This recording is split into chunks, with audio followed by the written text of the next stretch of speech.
नमस्ते दोस्तों, स्वागत है आपका आपके अपने YouTube चैनल ट्रेंडिंग स्टॉक्स में। कल 26 जून वेडनेसडे का दिन। कल के दिन के लिए हमने कुछ स्टॉक्स को आइडेंटिफाई किया है, स्टॉक सिलेक्ट किया intraday trading point of view से, जिनको आप एजुकेशनल पर्पज से स्टडी कर सकते हैं। आज हम डिस्कस करेंगे कि इन स्टॉक्स को हमने क्यों सिलेक्ट किया है। कल आप इनको वॉचलिस्ट पे लगा करके स्टडी कर सकते हैं। इसके अलावा हम तो वीडियो शुरू करते हैं। इसके अलावा हम स्विंग ट्रेडिंग और पोजिशनल ट्रेडिंग के लिए भी स्टॉक सिलेक्शन के वीडियोस बनाते हैं, उनका डेली एनालिसिस भी आपके साथ में शेयर करते हैं। वो वीडियोस की लिंक मैं इस वीडियो के एंड में लगा दूंगा, तो आप उस कंटेंट को डेफिनेटली एक्सप्लोर कीजिएगा। और कोई भी इन्वेस्टमेंट करने से पहले, ट्रेडिंग करने से पहले अपने सेबी रजिस्टर्ड फाइनेंशियल एडवाइजर की सलाह जरूर से ले लीजिएगा। तो सबसे पहला जो स्टॉक है हमारा वो है एक्साइड इंडस्ट्रीज। तो एक्साइड इंडस्ट्रीज हमने क्यों सिलेक्ट किया, आज देखिए। ये स्टॉक अपना एक ट्रेंडिंग स्टॉक है, ऑल टाइम हाई के पास में है।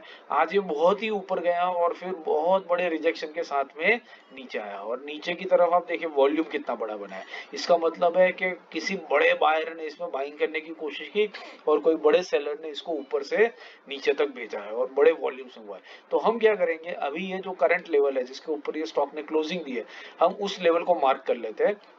और उस लेवल के ऊपर अगर कल के दिन में सेलर्स हावी हो जाते हैं, जिसने आज के दिन में बड़ी सेलिंग की है, वो अगर हावी हो जाएगा तो ये स्टॉक कल बहुत तेजी से नीचे की तरफ दौड़ेगा। और अगर ये हो जाता है कि ये सेलिंग प्रेशर खत्म हो चुका है और अगर कोई बायर इसमें जोर से आ रहा है, तो ये स्टॉक बहुत तेजी से ऊपर भागेगा। आप बोलेंगे कि सर सेलिंग हुआ है ऊपर से, तो बायर्स कहाँ से आएंगे। बट आप ये समझ लीजिए कि वॉल्यूम जब इतना हाई होता है, तो अगर ये सेलिंग का वॉल्यूम है तो उसके सामने कहीं ना कहीं तो बाइंग हुई है ना। अगर सेलर अकेला तो वॉल्यूम जनरेट नहीं कर सकता है, he needs a buyer. So for every seller there is a buyer and for every buyer there is a seller. तो इसका मतलब है अगर इतना सेलिंग हुआ है तो कोई बाइंग भी किसी ने करी है, और यही बाहर अगर कल के दिन में हावी होगा तो ये स्टॉक बहुत तेजी से ऊपर भागेगा। तो बस हम इसी चीज को ट्रेडिंग के पॉइंट ऑफ व्यू से, इंट्राडे ट्रेडिंग के पॉइंट ऑफ व्यू से पकड़ने की कोशिश करेंगे। तो हम क्या करेंगे, 581 का लेवल के ऊपर अगर ये स्टॉक निकलता है तो उसको बाइंग में लेंगे इंट्राडे में, और 578 के नीचे आता है तो इंट्राडे में हम इसको सेलिंग के लिए लेंगे। ₹2.5 का स्टॉप लॉस लगाएंगे और 1% का टारगेट लेकर के आप स्टॉक के अंदर में बने रह सकते हैं। तो ये था एक्साइड इंडस्ट्रीज। दूसरा स्टॉक है फिनोलेक्स केबल।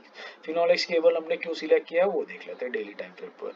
तो ये भी तकरीबन एक्साइड इंडस्ट्री जैसा ही, कैसे ये अपने ऑल टाइम हाई के पास में है और आज के दिन में भी ऊपर गया है और नीचे तेजी से आया। वॉल्यूम इसमें आपको ज्यादा नहीं दिखेगा, ठीक है, बट पैटर्न तकरीबन वही है। दूसरी इंटरेस्टिंग चीज ये भी है कि ये जिस लेवल पर क्लोज हुआ है, वो लेवल पर ये पहले एक आध हफ्ते पहले इधर रेजिस्टेंस भी ले चुका है ये स्टॉक। यहाँ पर आप देख सकते हैं ये लेवल के ऊपर, तो यहाँ पर एक हल्का सा ऐसा एक राउंडिंग बॉटम जैसा बनाया है और फिर उसी लेवल पर आकर के क्लोजिंग दे दी है जिस लेवल के ऊपर ये स्टॉक ऑलरेडी पहले लगा हुआ था। तो हम बेसिकली यही चीज करेंगे। अगर कल के दिन में बायर्स आते हैं तो स्टॉक ऊपर भागेगा, हमें बाइंग का मौका मिलेगा। कल के दिन में अगर सेलर्स आ जाते हैं तो कल के दिन में हमें, एक सेकेंड ये क्या हो गया, हाँ, कल के दिन में अगर सेलर्स हावी हो जाते हैं तो ये स्टॉक बहुत तेजी से नीचे आएगा और नीचे की साइड पे हमें सेलिंग के लिए बहुत बढ़िया ट्रेड देखने को मिल सकता है। तो इस रीजन से हमने इस स्टॉक को, फिनोलेक्स केबल को आइडेंटिफाई किया है। तो इसके लेवल्स नोट कर लीजिए। 1648 के ऊपर निकलता है तो बाइंग लेंगे, 1633 के नीचे आता है तो सेलिंग लेंगे। ₹8 का स्टॉप लॉस और 1% का टारगेट लेकर के आप इस स्टॉक को वॉचलिस्ट में लगा करके स्टडी कर सकते हैं। तीसरा है फोर्टिस। फोर्टिस हमने क्यों सिलेक्ट किया वो देख लेते हैं। पहले मैं रीसेट कर दूं चार्ट को। तो फोर्टिस को, ये भी देखिए एक ट्रेंडिंग स्टॉक रहा है, अपने ऑल टाइम हाई के पास में है। अभी रिसेंटली इसने इस लेवल पर ब्रेकआउट दिया था। ये लेवल पर स्टॉक कई बार रेजिस्टेंस फेस कर चुका था। देखिए एक, दो, और फिर उसके बाद एक हल्का सा कंसोलिडेशन करके इसने यहाँ पर ब्रेकआउट दे दिया इस लेवल का। और ब्रेकआउट देने के बाद में आप देख सकते हैं पिछले 6 दिनों से स्टॉक कॉन्स्टेंटली नीचे आकर के इस लेवल पर सपोर्ट ले रहा है, और ये इस तरीके का ट्रायंगुलर पैटर्न ये यहाँ पर जनरेट कर रहा है। आप देख सकते हैं ये पैटर्न,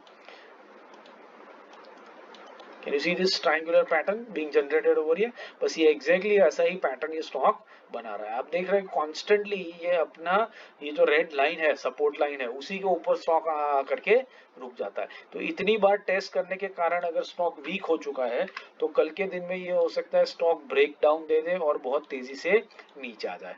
तेजी से क्यों नीचे आएगा, क्योंकि यहाँ पर देखिए वॉल्यूम्स आज के दिन में कितने ज्यादा वॉल्यूम्स में ट्रेडिंग हुई है। और कैंडल की साइज देखिए, कैंडल की साइज बहुत ही छोटी है, वॉल्यूम बहुत हुआ है लेकिन प्राइस मूवमेंट बहुत कम हुआ है। इसका मतलब है बायर्स और सेलर्स के बीच में घमासान युद्ध चल रहा था। कल के दिन में इसी कारण से अगर बायर्स हावी हो जाते हैं तो ये स्टॉक बहुत तेजी से ऊपर की तरफ भी भागेगा, क्योंकि ये इतने दिनों का रीटेस्ट था और उसके बाद में स्टॉक ऊपर से नई हाइस को वापस से छूने के लिए निकल पड़ेगा। तो हमें दोनों तरफ बहुत बढ़िया ट्रेड मिल सकते हैं, बाइंग और सेलिंग साइड के ऊपर, इसीलिए हमने फोर्टिस को सिलेक्ट किया है। लेवल्स नोट कर लीजिए फोर्टिस के, 486 के ऊपर निकलता है तो बाइंग लेंगे, 483 के नीचे आता है तो सेलिंग लेंगे, 2 रुपए का स्टॉप लॉस और 1% का टारगेट लगा करके हम इस स्टॉक को स्टडी कर सकते हैं। इसके अलावा मैंने यहाँ पर सारे इंट्राडे स्विंग पोजिशनल ट्रेड्स के हमारे और वीडियोस जो है कंटेंट के, वो पिंग करके रख दिए, तो आप इनको भी देखिए, इनको भी पसंद कीजिए, हमारे पूरे कंटेंट को एक्सप्लोर कीजिए, अपने दोस्तों के साथ भी हमारे चैनल को शेयर कीजिएगा, हमारे साथ जुड़े रहिए and have a great trading day tomorrow.